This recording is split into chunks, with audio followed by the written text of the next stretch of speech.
Hola, hola, it's your girl Erica from America. Welcome to the Confidence Chronicles podcast. This podcast is all about helping you stand in who you are. Stop giving a fuck what people think about you. Start standing as your fully expressed self. As you are, as is, there is no filter needed. You are fucking awesome, and I am here to remind you. I'm a confidence coach, and I'm a bold stand for confidence, and I cannot wait to dig into today's episode with you. My gorgeous, hello, welcome to the show. I'm super excited for you to listen to today's episode. You know that I don't do many interviews, so that when I do, you best believe it's some of the most incredible people that I have met. And I have a deep desire for you to meet Miss Hannah and the gorgeous team from LVLY. I've connected with them because I used to send flowers and I was looking for a company that could do more. I was looking for something cool. I was looking for something innovative. And I don't even know how I came across LVLY, and I fell in love. I loved how they did their packaging, how special it was. I loved their website, their values. They became my first ever sponsor as well, because we had the little cojones to be like, hey, do you guys want to collaborate and work together? And these incredible women and their amazing team make the most beautiful arrangements, the most gorgeous gifts. They deliver. Everything's local. Anyway, I want you to hear today's story because Hannah talks about how she is in the business of disrupting the gifting and making your day industry. She talks about how her and her partner have lived far away from family and found it really hard to be able to send them things and tell them they were thinking about them without it being like a flammable teddy bear or some ugly ass roses or something really expensive for nothing in return. She talks about how they pivoted in 2020 and it's been their most successful year yet, and how they're killing it. They're absolutely smashing it as business women. They are mothers. They are incredible. Gorgeous Hannah's going to share all of her amazing story today. And if you haven't had a chance, head to the show notes, click the link and go and check them out. They have these beautiful gift packs they've just added on. I'm in love with them. I honestly love them, and I appreciate the support that they've given to us at all of our live events. They're beautiful flowers and jars and personalization that they have. They've just made so many freaking days, and I am beyond excited that you are going to get to hear from Hannah today. So without further ado, here is our episode.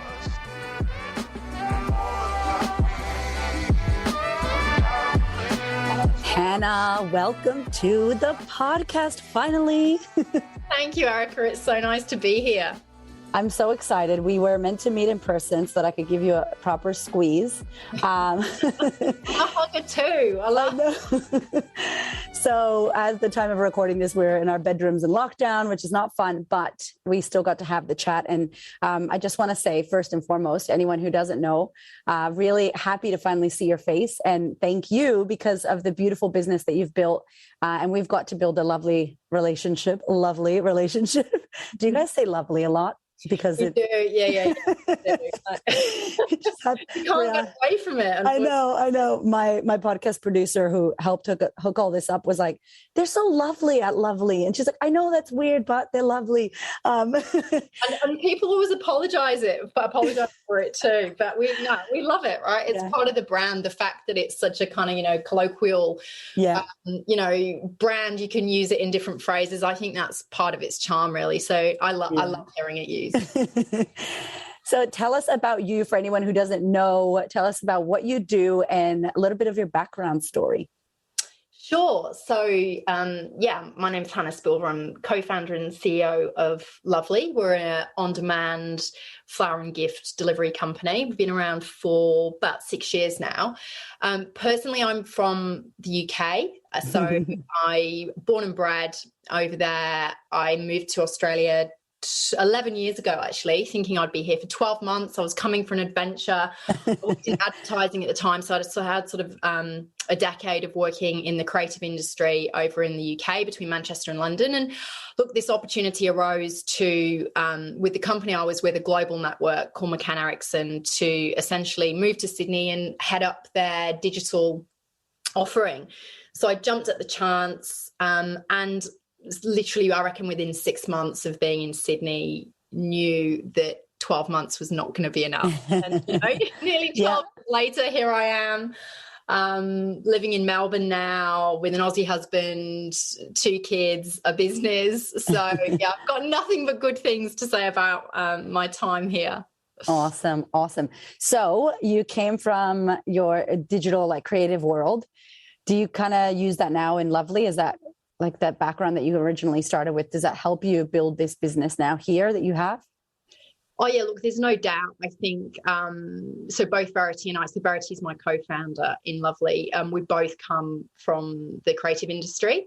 In fact, that's how we met. So we're working in an agency in Sydney together. She was heading up the client services team, and I was heading up strategy.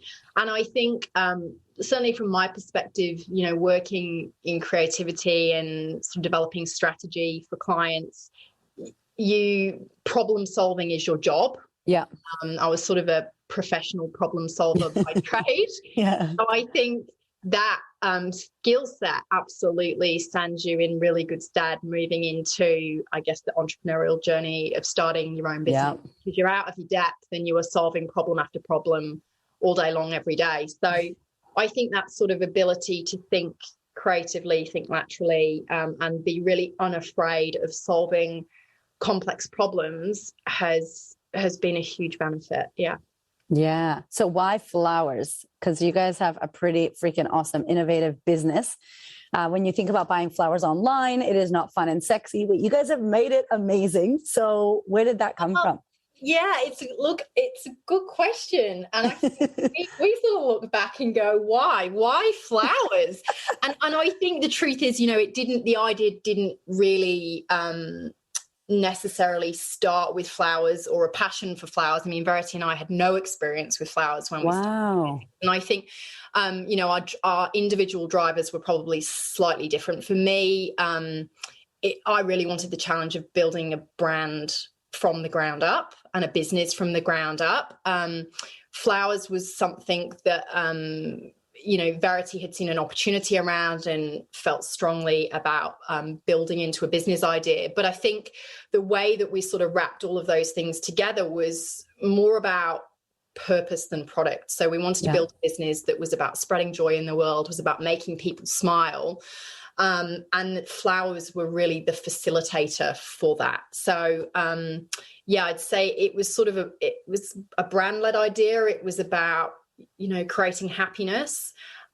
We had no idea at the time that we were actually going to be building a logistics business. Yeah. You know, we thought, and I think particularly for me coming from the UK, and Verity had also spent some time in London before we met, the market was very much more developed over in the UK. So the idea of same-day delivery to me didn't seem daunting, or even, you know, naively looking back, I didn't think it was going to be a big problem that we needed to solve. And in fact, it was the biggest problem that we were going to solve. We just didn't know what lay ahead of us. Wow. And it's funny, right? Because at the time, once we started sort of, I guess it slowly started dawning on us how big a role this whole same day delivery was going to have to play in the idea. We were both a bit like, oh gosh, I don't want to do logistics. I don't want to do, well, who's going to look after logistics? Because this seems like so boring. And, you know, but actually has been one of the parts of the business that I've enjoyed most is the challenge of really having to solve the logistics piece of the puzzle. It's been brilliant. And, you know, to the extent where really that's actually been the area where we've probably innovated the hardest. And so now I think it's our delivery proposition, amongst other things. I think, you know, there's lots of things that make us different and unique, but we're probably the only, not just business in the flower category, but in retail in Australia that offers, you know, 7 days, same day delivery, order before 5 p.m. for same day. Like it's an area that we've pushed really, really hard into. Yeah. Wow. I know. I saw that when because I ordered flowers from you guys before I ever met you or before we ever encountered our partnership that we have. And I'm like, there is no one that when you look it up looks cool. And like, you're like, I want to send that, you know, and I know you guys say on your website, like there's no like flammable teddy bears and like ugly, you know, balloons and things. It's really cute when you guys can pick these beautiful gifts that you would normally buy for your friend, a candle, some chocolate, something really nice. And I was like, this is so cool. And the delivery process, and when it gets to someone and how you get informed and they call you. And I mean, I've been living in Australia the same 11 years. And I know that the courier companies here need some work. And it's the same in America. We have so much innovation and growth because there's so many people. So I can't imagine when you guys had to overcome that. So many of us, especially women, we doubt ourselves. We don't have the confidence. We might be looking to, compare ourselves to other people. What is something that maybe you and Verity, was it helpful that you had each other? Was there ever a time in the beginning where you're like, screw this, it's too hard? Or like, what kept you going through those difficulties? I definitely think when you're in it together, it gives you an additional layer of incentive to keep going, because there's that commitment to each other to make it work. Yeah. But I think also because the business was sort of purpose driven from day one, in as much as, this was about trying to spread a bit more happiness in the world, it was the purpose that kept us getting out of bed every day, as opposed to selling flowers. If it had just been about, we want to create a business that sells flowers, we'd have probably got to, many times we'd have probably got to a crossroads where we just went, oh, this is just a bit too hard. But I think it was the purpose and the desire to really build something that was kind of world class and that hadn't been done before. So we were really driven by the challenge of that. Yeah. And it's the why, the feeling, the experience that you're creating that's like keeps you going when shit hits the fan. Yeah. It's the adrenaline rush of creating, calm after the chaos and figuring stuff out. And I think I love that. And I think it drives both of us. That idea of, something seems undoable or it seems so complex, but I think we've just been pretty determined and dogged. And, this actually isn't rocket science. We're not conducting brain surgery. There has to be ways of making this work. And I think sometimes it's just that not taking no for an answer and pushing through. And if somebody else can't deliver something same day for us, well, you know what? Fine. Until we figure out a better scalable solution, we're just going to do it ourselves. Yeah. Yeah. Well, I don't think a lot of people have that. You guys got this. You're like, no, we're not going to give up, because I think that we hit a wall. And you're right, in business, I say this to my ladies. I'm like, you troubleshoot 24/7. That's what being an entrepreneur is. It's like problems and then more problems. And people are like, what do I do with these problems? And I think most people wouldn't see it that way. Where did you get that from? Do you feel like you always had that? Did you get that from maybe your upbringing? Or is that something that you kind of learned along the way that I'm going to find a way and do it anyway? I think, God, that's a good question. I think for me, it probably I think like anything, right? You're not necessarily born with it. It's the combination of things that you experience in life that give you either a certain perspective or a certain combination of skills. So I think for me, certainly looking back to my childhood, I always had this really strong work ethic. So I hated school. I never wanted to be at school. I felt like a square peg in a round hole the whole time I was there. I never felt like I fit in. I wasn't classically academic. Yeah. I mean, I did fine at school, but I didn't enjoy it. And I think I rebelled against it pretty hard. So I think my work ethic certainly has been a big driver for me. And also I just think I learned, through things you experience in your childhood, it can help you build resilience and courage. Yeah.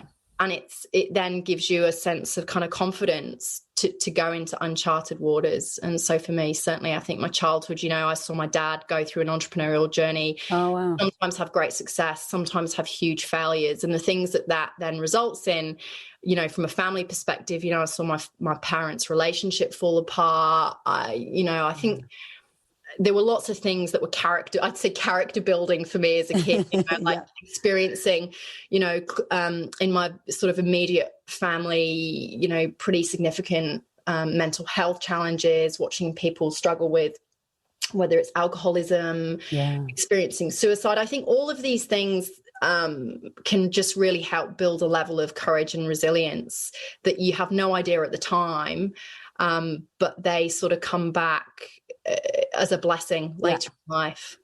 Oh, I feel you on that. You're grateful for all those, those hard times that build us. And we're in a hard time right now where we're globally building some kind of resilience, And now you have babies, you have kids. I do. I've got two. So I've got a 3-year-old boy and an 11-month-old girl. Oh, you have an 11-month-old. Oh, my goodness. I do. High five, sister. Oh, that's, I feel you. What do we have? 6 and 3, almost 4. So hectic times. So what do you feel for your kiddies? Like, what do you think they're going to learn from you or see when they're watching their mom? Because obviously it takes us away and we're still doing our mother duties. But like when you're running a company and building a business, and you guys have a massive business, it's beautifully branded and it's all around Australia, right? You're going all around Australia. What do you want to teach them, or what do you hope that they see from watching you that maybe you didn't get to see, or maybe you did see from your dad and what he built? I really want my kids to understand how important it is to work hard in life. Yeah. Over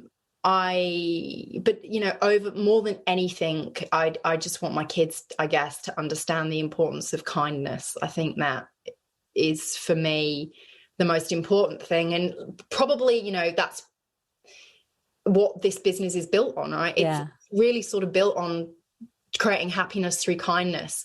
So I hope that, at some point in the not too distant future, as they get a bit older, they'll understand that for me, this wasn't just about building a big business, because I'm not particularly driven by money. Yeah.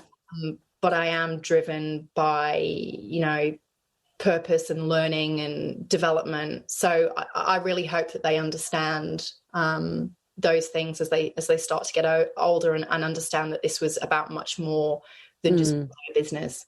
Yeah, it's about like the feeling and supporting and looking after people and caring. And I love that the whole thing is about joy and happiness and wanting to spread that to people, because the world needs that. I mean, it's always needed that, but now especially. How have you seen the pandemic and the whole time through there shift your business and or shift how people do business with you guys? Well, I think for us, like any business owner coming into COVID, we were terrified. We didn't know what it meant. We didn't know whether we were going to be standing our staff down. We didn't know whether we'd have a business left to run. And really for us, it probably within the first 48 hours of COVID becoming a thing in Australia and the first lockdown, we realized that it wasn't so much going to be a story of surviving but thriving, and we were one of the very, very lucky ones. So business has absolutely boomed for us, and I think in a funny way it's almost like Lovely was absolutely designed for a situation like this. We exist to keep loved ones connected. When you can't actually be there, we enable you to be there in a different way through the art of gift giving. And so, I think, we are more relevant than we've ever been. And it put a lot of, I think, pressure on our model in terms of how quickly we had to scale. And we've always built this business to grow it. So the foundations were there. But, we sort of grew 500% over a 12-month period. So we were kind of tracking like almost 3 years ahead of where we thought we'd be. And so, we had to rethink everything. We were, hiring people left, right and center. We were having to double, triple the size of our warehouse space because we needed to make sure that we had very thorough work safe processes in place. The health and safety of our staff and customers was our number one priority through this, and has continued to be through this whole period. So we really had to rethink everything we were doing. We were ordering, much higher volumes of products through all of our suppliers than ever before, and that put a lot of pressure on them. But at the same time, because we've always had a commitment to using local Australian businesses, it was what was a win for us then became a win for them. So we created this little ecosystem around us, so we were all thriving together, and they were going above and beyond to keep up with our demand. So, look, I like to think that there's been lots of businesses in sort of our little ecosystem that have thrived because we have over the last sort of 18 months. That is awesome. Congratulations. High freaking five. See, this is Thank you. Perfect time for us to give a squeeze, a socially distanced hug. Wow, that's so exciting. And that's the thing, right? Like, it depends on what business you're in and how you see this time as this is horrible or this is same for us. We grew most in COVID last year, like the 2020. I think everybody needed a life coach, wanted to feel their feels, right? So I know it's not like that for every industry, but it's beautiful to see that your joy and happiness wanting to spread that, it was able to be spread in a time where that's what we need to be spreading, not viruses, but like love and joy and happiness. Yes, exactly. Yeah. Oh, wow. That is awesome. And that's one of the things too, that like, I guess a business can either not grow and die or grow too fast. How was that for you, riding that roller coaster of like, oh shit, things are going fast and we're doing really well. Like, oh, wow, things are growing. Like, how was that for you guys? Really hard. I feel like, we look back in the last 18 months and, that whole saying, what doesn't kill you makes you stronger, because there were at times, I think Baz and I, we felt like the business was killing us. We worked around the clock for over 12 months. 7 days a week. We were, physically, constantly on our phones, our laptops, connected, 16 hours a day. We were, the hours we were pulling. I was heavily pregnant. And there were wow. Oh my God, that's right. Oh wow, you were pregnant. And so it felt like a tidal wave. Yeah. And I think, in those circumstances, but at the same time, we were very aware that this was a once in a lifetime opportunity for a business like ours. So you either sort of let the current take you and go, we're just going to try and maximize this opportunity because we believe in the team and we believe in the foundation of the business, and it's going to feel a bit wobbly at times. And I think looking back, that was absolutely the right decision to make. I think the hard thing is, as humans, nobody likes the unknown. Yeah. Change is scary. People don't like chaos. But these are all of the things ultimately to grow, you absolutely have to lean into, because to grow as a business and to grow quickly, you need to break things. You need to be okay with breaking things. And I think the thing is that as a team, we all leveled up dramatically over that time because we really lent into the opportunity and came out the other side with, new team members, new processes, and absolutely a sense of we've got this and it's under control. But you kind of have to go through the chaos to get there. Otherwise, you've missed the opportunity. And so I think that was the great thing about last year, was the way that we were able to lean into that as a team and come through the other side. And really that's about confidence. It's about the confidence in yourself and the confidence in your people, that even though there isn't a script for what you're doing and you haven't got a clear plan in place, that's okay. But you've got to have trust and belief in yourself and your team that you'll figure it out. Yeah, it's such a collective, like me and my operations manager and my husband, because we all work together, we just like high five and go, holy shit, 2020, like go team. I feel like everyone got gray because of 2020, but you're right. You again, it's so important if you're listening and you have a business, Hannah and your entire team and us, and those of us that have a real why, a real desire and a depth that's not just about monetary. And you're not just in it for the money. Then when these things happen, you're like, all right, let's go. You use that bit of energy that you have and you get excited because you get to help and serve people and celebrate. And like, you created more jobs. Yeah. So I know you guys are still hiring, it's like you created more jobs and supported these farmers who really must have taken such a massive hit during this whole time. Yeah, well, it was, I don't know whether it was serendipitous, sometimes the universe has a funny way of pointing you in a certain direction, but about, I don't know, it might have been 18 months, 2 years before COVID, we'd made a sort of strategic decision as a business to pivot our supply chain off to our flower supply chain to being local. So not many people know that about 40% of the flowers bought and sold in Australia are imported from overseas. Wow.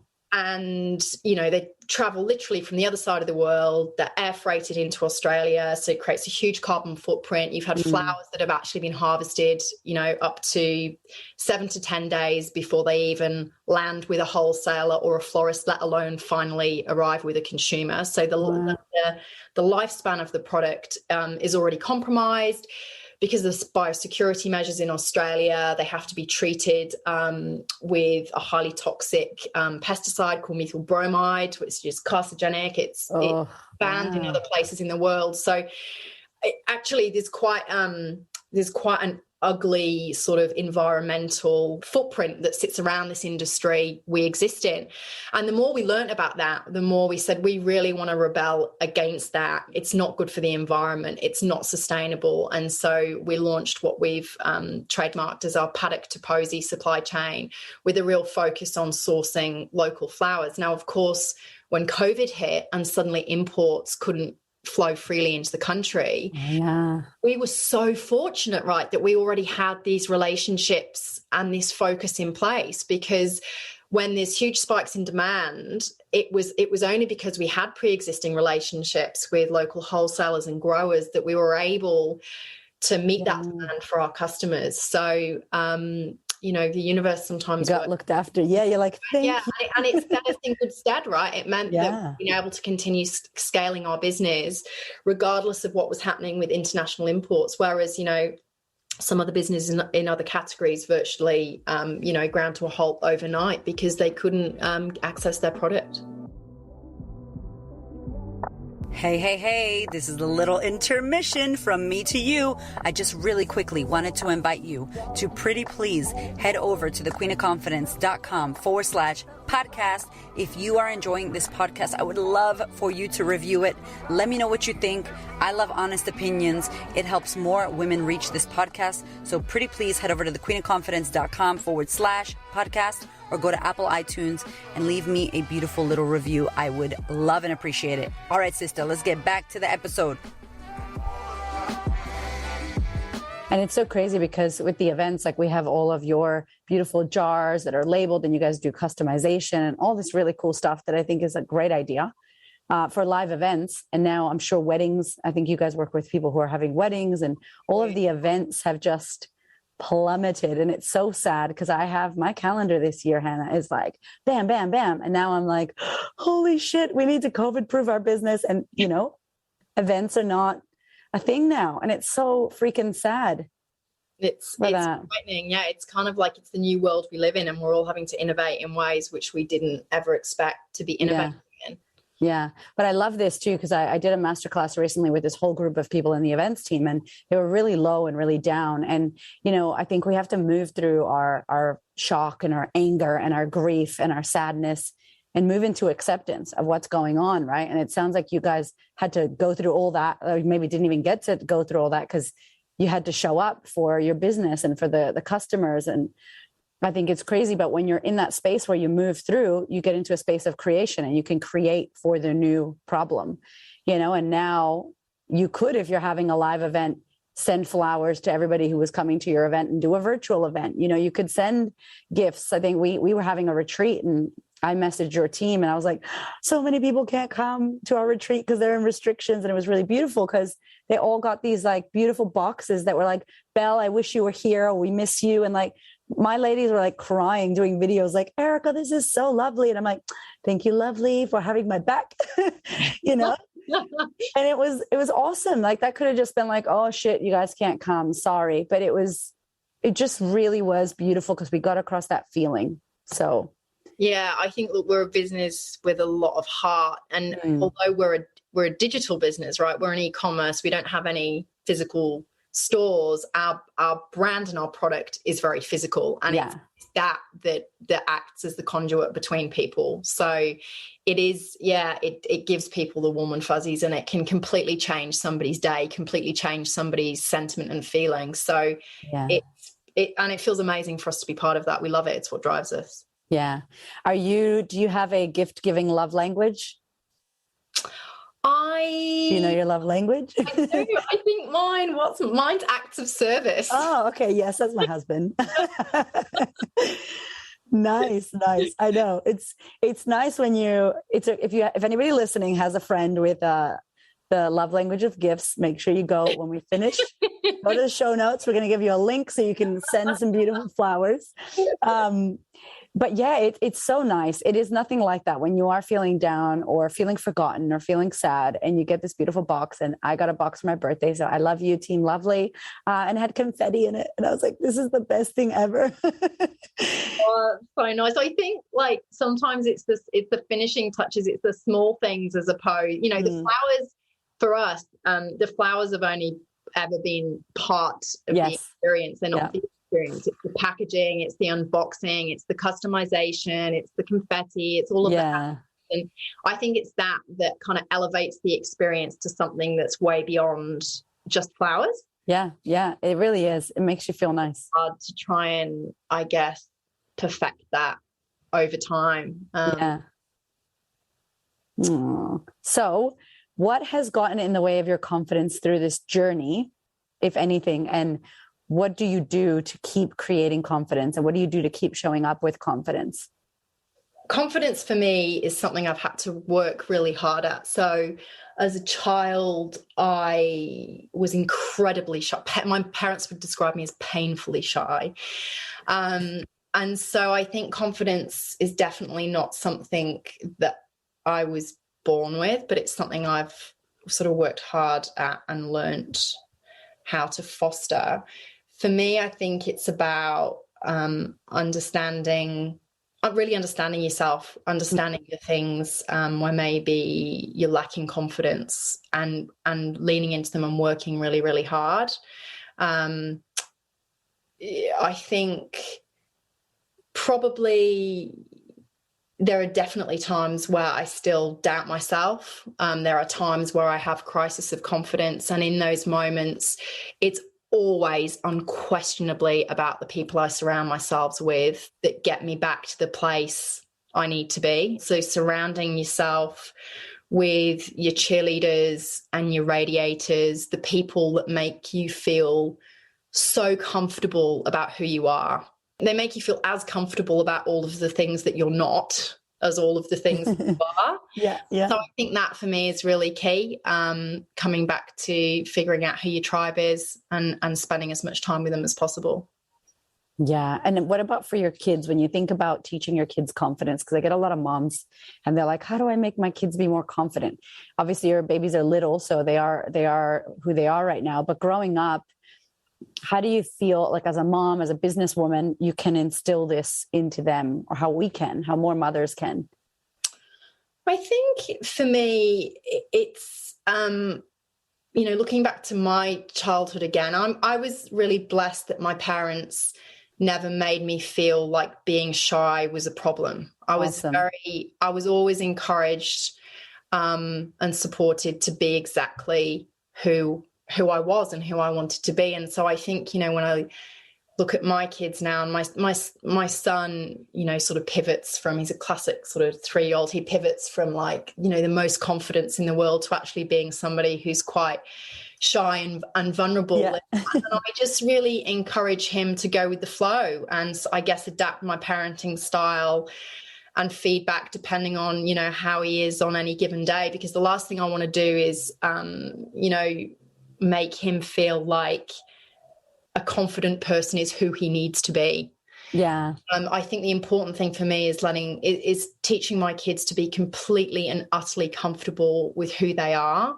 And then I think confidence is a ripple effect from that, as opposed to feeling like they need to act or behave in a certain way, or, there's so much in life which is about looking at other people and trying to make yourself more like them or keeping up with the Joneses. And that for me is the antithesis of what I want my kids to be. That just breeds self-doubt and self-esteem issues. I love that too, because I think we want to do something for them, but it's like letting them unravel and become who it is they are, and us accepting them, not trying to shift and change them, which is beautiful that your parents, let you just be who you wanted to be shy or be outgoing or be be you and figure out who you're going to be in the world. That's beautiful.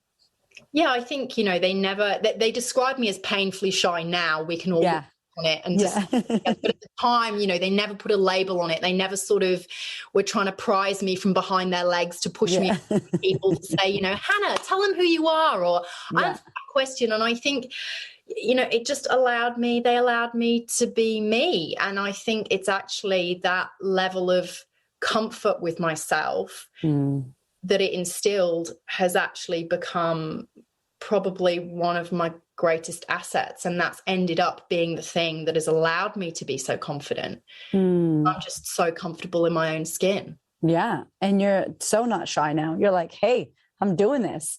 But I think that's right. There's people. I always get the feedback, but you're so confident and you're such an extrovert, and I'm sure you get the same, right? And you're like, well, but actually, it wasn't for a really long time, and I guess I can come across as an extrovert, but actually, there's nothing I love or need more than time alone. To recharge. And, people can sort of misconceive.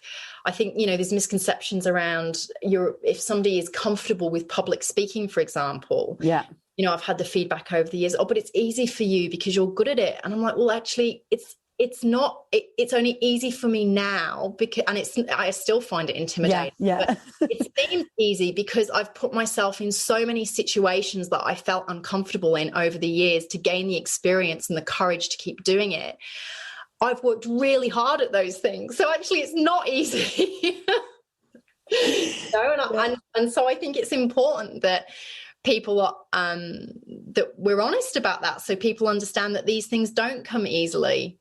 Yeah. That's the thing I will share about, well, the whole confidence feels like shit. It's like, it does not feel good to do a TED Talk. I'm sure it is extremely terrifying before you get on that stage, and then you'll be shaky and then you'll do it. And then at the end, you'll be like, oh, that was fucking awesome. I did amazing. And people will go, great TED Talk, Hannah. And you'll be like, yeah, I killed it. But like right before you step on that stage, you are sweating and you are, nervous and it's scary.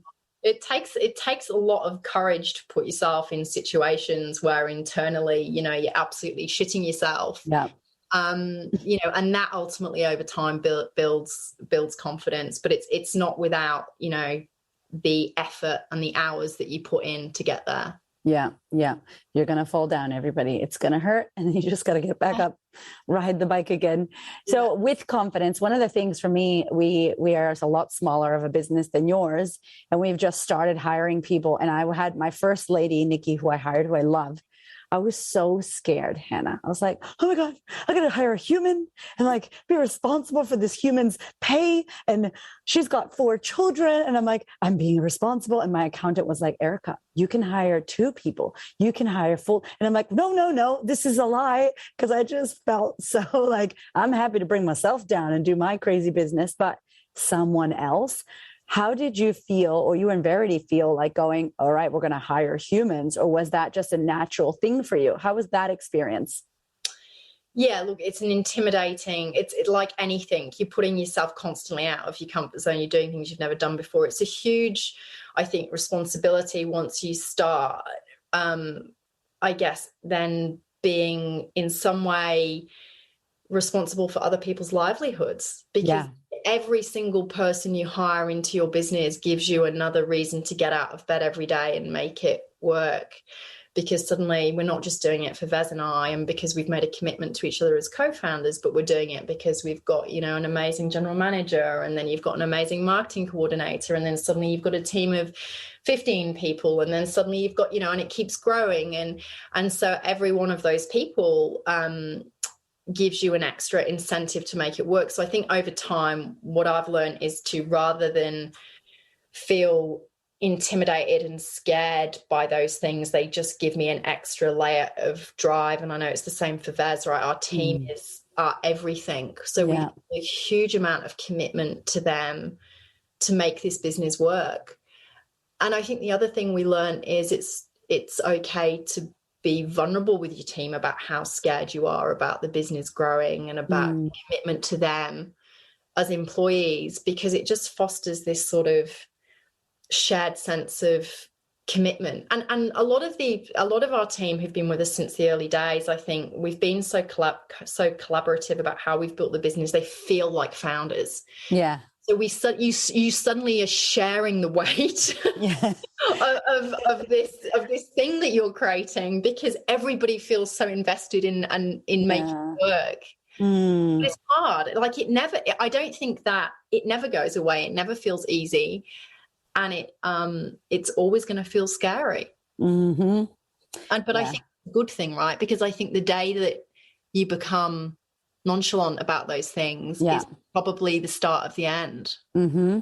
Yeah, that's true. I'm someone that I'm a manifesting person, and I love to say, like, when I do this thing, not like if, and I always say when, and my husband said if, and I'm like, when, and so I'll speak to my team that's not full-time yet, but they're going to be full-time. And then I'll be like, because I want you to be full-time. He's like, honey, don't say that yet. And I'm like, no, we have to believe in our dream. We have to speak it. We have to tell people. We have to be like, I'm going to be on Oprah's couch. I'm going to be doing this. And I think we have this fear of like, what if I say it and it doesn't happen? And it's like, well, then why are you even thinking about that? You haven't even, it's almost like we try to give up or think of the worst case scenario before we even have tried, because of this fear of failing and caring what people think. And I'd love to know from you and from Verity, do you help each other with that? Or are you both on the same page of, forget what people think about us, we're just going to do this? Has that ever kind of bothered you in the beginning of like, what are people going to say if this doesn't work? Or what does my family think, or my husband? Or how have you guys ever overcome that caring about the opinion of others, the good opinion of others as well? Most people love us, but. Oh, it's hard. I'd be lying if I said that there weren't times where we'd sat down and both being concerned about, what will people think if it doesn't work. And also I think at times, especially with tall poppy syndrome, what will people think if it does work? Yeah. Who are we to succeed and make this so good? And so it's funny, right? Because sometimes it swings in both directions. Yeah. Yeah. And I think that's something we've also had to work hard to overcome. But, Vez and I are very much on the same page in that we've always had a glass half full approach to the business. We've always believed in the vision and purpose of what we're trying to do. Of course, there's times where you have to, and I think it's important actually to question yourself as a founder. Is it right to keep pushing? Because I think sometimes too much blind faith that something's going to work can actually be totally harmful, right? So it's almost like you can't have blind faith, but you have got to maintain a sort of level of positivity, optimism, and that the idea of manifestation, it's so important. And really, I guess if you want to label it if you want to look at it through a different lens, that idea of having a vision and being able to clearly see in your own mind where this business is going, the potential for it, what you want it to look like, how many people you want to employ, what your product's going to look like, what people are going to say about your business. Yeah. I've always kind of, whenever I was working in the creative industry and I was trying to sell an idea into a client, I always used to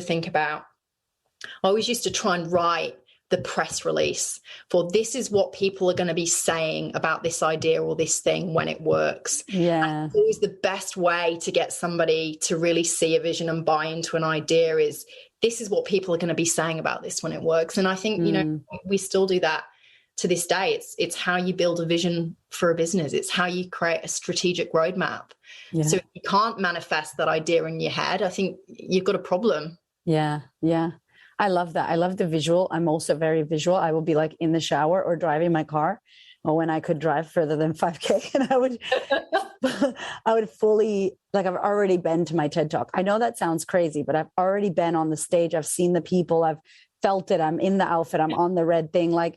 And then you say whatever you say in your head, or I'll record myself saying something, and then I let it go. But Dr. Joe Dispenza calls it a mind rehearsal or mind movie. Yeah. And you just rehearse yourself winning and like doing it. And then the day comes, and I might not say the same thing I said while I was driving down the street, but like, I'm like, oh my God, that was what I had imagined it. And then more, so manifesting is super important. We have to, if we don't believe, how's it going to happen? Right. I totally agree. We're the keepers of this thing. So if someone's listening to this and they're starting out and they're like, how do I do this? What would you say? What's maybe like the best business advice that you could give someone who is wanting to go their own way and build something in this world that we're in right now? I think it would have to be, it's a sort of about anti-perfection. Yeah, I love that. I'm very anti-perfection. I think it's about just getting started. And I think the more that you try and make something perfect, the more that you try and have a detailed plan and perfectly executed roadmap, the higher the chance of you not doing anything. Because when you build something, you're constantly optimizing, iterating, making it different. You'll fail at a bunch of things. That's really important because it helps you figure out what you do need to do. So I think it's having the confidence to do things imperfectly would be the thing that I look back on. And I'm glad that we did start Lovely in all of the ways that we did, because it was certainly imperfect and it continues to be imperfect. And I really hope that there's never a day when it is perfect, because it probably means that we've stopped innovating and we've got too hung up on the small things and process, and we'll probably just stagnate. So, I long live an imperfect Lovely. I love that so much. It is so true. We get caught up with things being right. And one of my mentors used to say, like, don't fall in love with your product or service. Like, don't fall in love with it, because then you just can't see. You just have these, rose-colored glasses, like everything's amazing and it's so great. And like, I can't not do that anymore. That's who we are. And it's like, no, we can change and shift and evolve. I love that so much. Where did that come from, Lovely? Just out of curiosity, the name, because it's LVLY. Yeah. Literally just something that that came from my head. I don't know. I love it. And the name originally came, I was working on, I was helping my husband. He wasn't my husband at the time, but he was working on another startup, and they were looking for a brand identity and a name. And so I actually came up with the name and sort of the playfulness around the tone of voice. Not for us at all. But more for them, they didn't decide to use it. And so thankfully, we were able to breathe life into the name and the brand in a totally different way. And I'm so glad we did, because I think it's such a plays such a big role in the business that we've built and who we are. Yeah, I feel like your brand is so established and so well put together, and so it has its own ecosystem almost. Like, I can really see it and feel it and understand it. So many people want to create something like that. And I don't know, did you guys spend a lot of time before launching, like getting the brand, like getting that together so that when you launched, it was like, this is who we are, this is what we're about? Or was it like in pieces? I think it was. And again, so we spent a lot of time on it. It was still very imperfect. We look now and we cringe. We all do. In actual fact, the brand part of it was probably the most well thought out part of the whole. It's like, we look back and we didn't spend anywhere near enough time on pricing strategy, business model, figuring out our product. Like, we made some really naive decisions, but the brand was the one thing that we had really spent time sort of mapping out. And in fact, it was a strategic thing around building a brand that would create momentum and drive word of mouth, because in the early days, it was the PR off the back of our playful brand. It wasn't the flowers people were writing about. It was the brand, and it was the cheekiness, and it was the fact that it made people smile, and it was the fact that it cut through all of the other cliches in the market. So it was the brand that did all the talking for us, right? And built something of its own. I think that was absolutely intentional. Yeah, good. I felt like it was. I was like, with your background, you know what you're doing. I think that I feel like as well in this world of social media, and there's so much noise. I wouldn't say competition, because I don't believe in competition, right? Because you're unique and no one can do what you can do if you do it your way. but there's so much noise and there's so much stuff that we get caught up with when we're trying to launch businesses. And I think that it feels like you guys really intentionally built that. And we're like, this is who we're going to be out there, so that when you did figure everything else out, the people watching just go, yes, I want to be a part of this. I believe in this. And I think it's such a big part that we miss. We worry about like a logo or like our Instagram bio. And I'm like, or a website that nobody goes on. Like most people are not going to go, they go to your Instagram, right? So how do you feel like maybe social media and branding and all of that helped you guys? Because 6 years now, you guys have been around too. Yeah, wow. But look, I think social media played, like lots of businesses that started around the same time as us, social media played a huge part in helping build our business and drive momentum. I think also we're lucky because in the gifting category and in the flower category, it's kind of the type of, even if you haven't got a great brand, it's still the type of product that people like to share on social, right? Because it makes us feel good that somebody sent us a gift and we want to thank them. And so there's a natural kind of virality to the category we're in, that people will share gifts they've received. I think for us, that was kind of like a virality on steroids, because we also have, and, when you're putting out jars that say "you lovely fucker" or "have Best a jar," or, it's just it's Instagram worthy.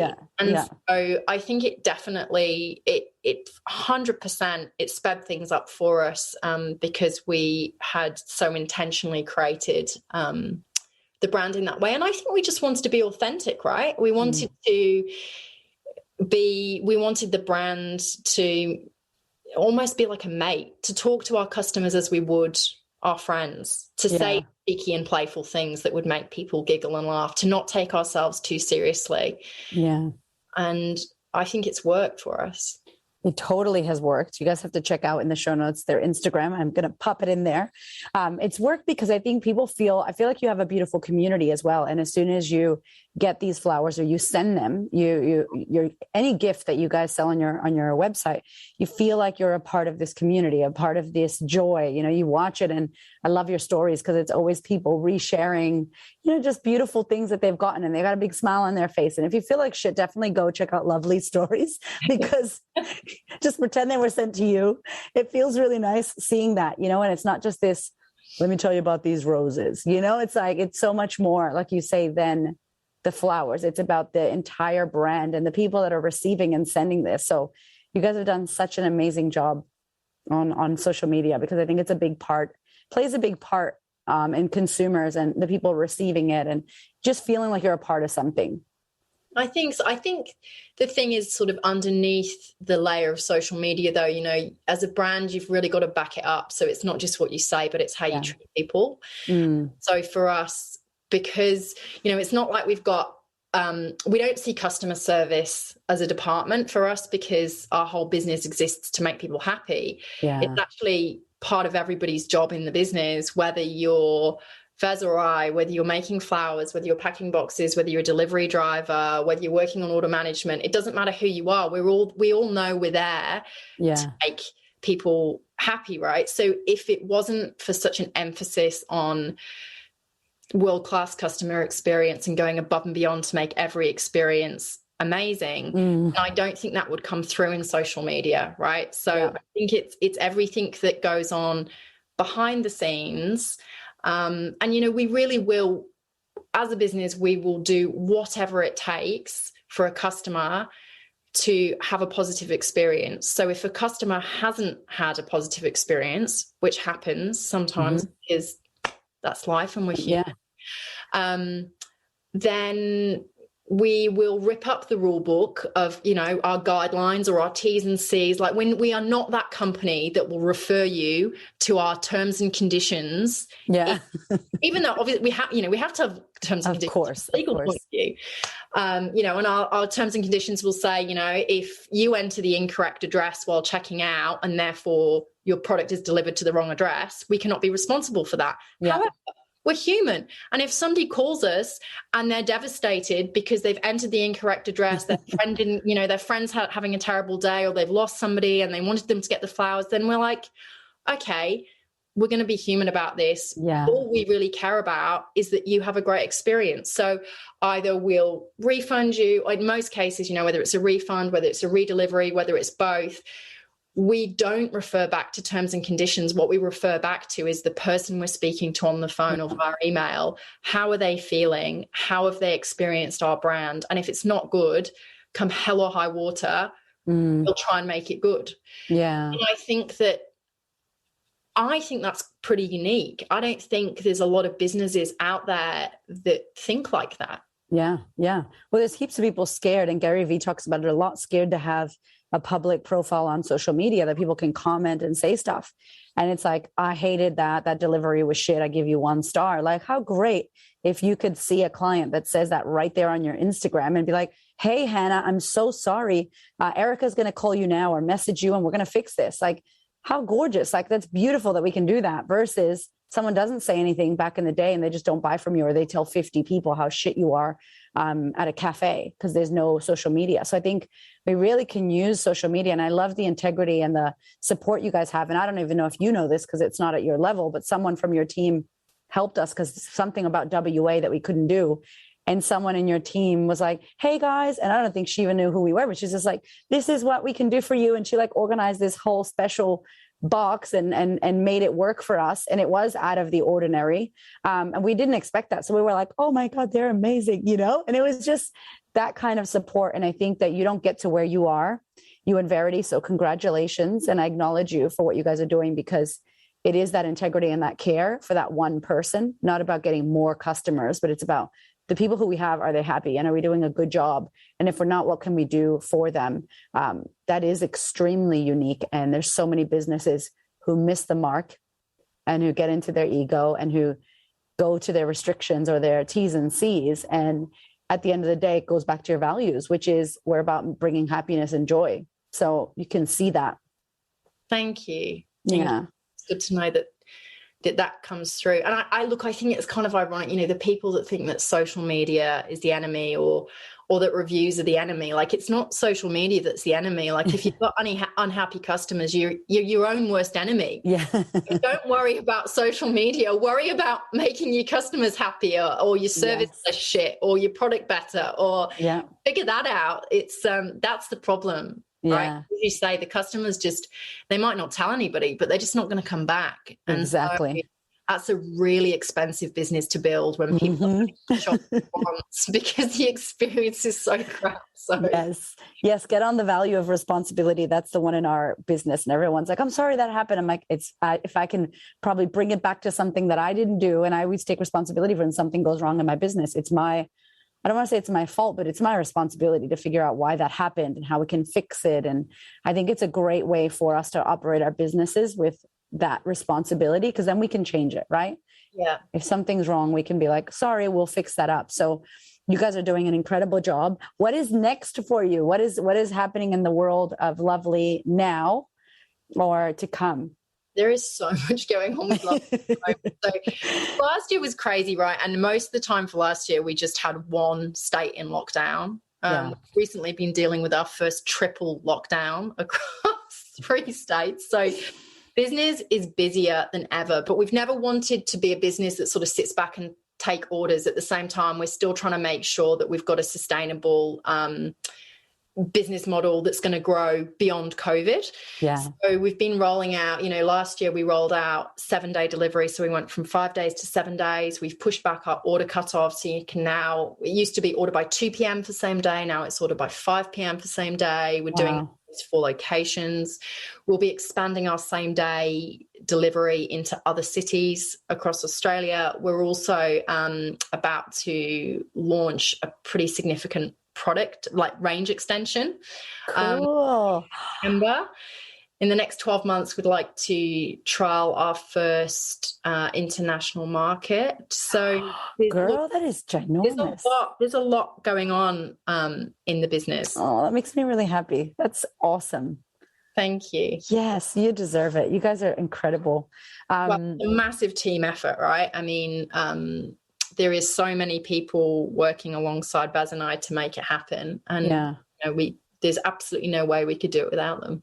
That's really exciting though, because it makes me like, if anybody is listening to this and is like, you're my hero, Hannah, I'm thinking that over here. Like, I can't wait to have a marketing person. I can't wait to have someone that does that. Cause you have all these ideas when you want to make things happen. But I think if you're listening to this and you're just starting out and you have big visions like Hannah or myself or anybody out there that's listening, you know, it's you kind of doing the one thing really well and staying focused on your vision and what you want really takes you far away, because then you can start growing and expanding. And I think sometimes people start with one idea and then they do 17 other things. And then we can never really go deep into the rabbit hole of that one thing that we wanted to do. And you guys have done that. So now look at what you're about to do. I have no doubt you're going to kill it internationally. It's going to be incredible. That's amazing. Yeah, look, fingers crossed, baby steps. We'd like to try one overseas market, you know, because we know we're going to open up a whole new, you know, series of problems and fuck ups and headaches.